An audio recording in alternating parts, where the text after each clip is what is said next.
Just on a quick point you made there about, everyone's saying now, it's Cork shouldn't be gone out of the championship. It's too early for Cork to be gone out of the championship, or it's too early for whoever to be gone out of the championship, Wexford or whoever. It was way more cutthroat back then. And, you can say whatever you like, and Cork are a brilliant team and not having a go at them or anything like that. But they had 4 games to get through, and they didn't get through. So, if anything, it was a fair bit more harsher back in the day.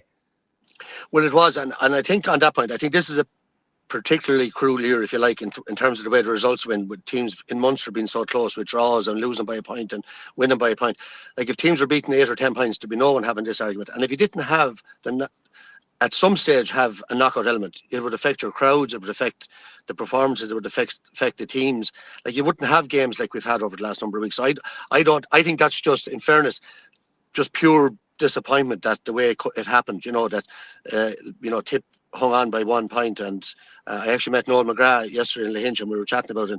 And, they played very well all summer, and they could have been gone. We were just chatting about it, how close they were. So I think it's a particularly unusual year. It was more cutthroat. You have to get more time. I think there's ways you could do that if we. I think there are ways of spreading it out. I'm not sure about the Joe McDonagh teams, and we're there ourselves. I think if you win the Joe McDonagh, that's your All-Ireland final. You're happy enough to roll on for next year, into the Leinster Championship, and you could have that final in 2 or 3 weeks' time.